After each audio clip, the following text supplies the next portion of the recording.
Hi everyone, ഞാൻ doctor Aswathy. ഇന്ന് നമ്മൾ ലോഹാസവത്തെ കുറിച്ചിട്ടാണ് നോക്കാൻ പോകുന്നത്.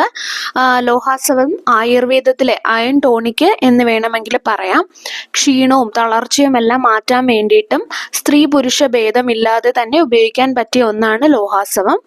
പല പല രോഗങ്ങളിൽ മറ്റ് മരുന്നുകളോടൊപ്പം ചേർത്ത് ഇത് ഉപയോഗിക്കാറുണ്ട്.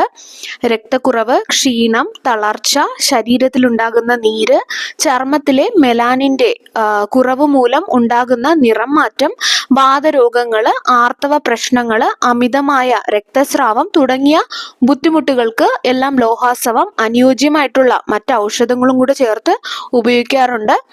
ഏത് രോഗത്തിനായാലും നമ്മൾ രോഗലക്ഷണങ്ങൾക്കല്ല, രോഗത്തിനാണ് മരുന്ന് നൽകേണ്ടത്. അതുകൊണ്ട് തന്നെ രക്തക്കുറവ് നിങ്ങൾക്കുണ്ടെങ്കിൽ, അല്ലെങ്കിൽ അമിതമായ ക്ഷീണമോ അമിതമായ ആർത്തവോ ഒക്കെ ഉണ്ടെങ്കിൽ ആദ്യം ഒരു ഡോക്ടറിനെ സമീപിച്ച് അതിൻ്റെ കാരണം കണ്ടുപിടിച്ചതിന് ശേഷം മാത്രം ചികിത്സയ്ക്ക് മുതിരുക.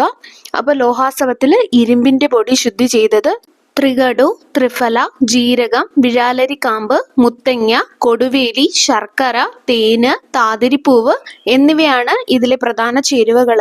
പിന്നെ ഇതിന്റെ ഡോസ് വരുന്നത് 10 മുതൽ 20 ml വരെയാണ്. ആഹാരശേഷം 2 നേരം. അത് ഓരോ രോഗിയുടെയും ശരീരബലം അനുസരിച്ചിട്ടും രോഗബലം അനുസരിച്ചിട്ടുമാണ് ഡോസ് നിർണ്ണയിക്കുന്നത്.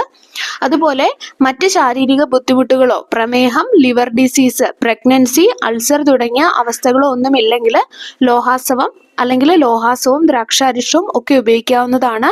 അതുപോലെ തന്നെ പ്രധാനപ്പെട്ട ഒരു കാര്യം, ഡോക്ടറിന്റെ നിർദ്ദേശമില്ലാതെ ഒരു മരുന്നും വാങ്ങി സ്വയം ചികിത്സ അരുത്.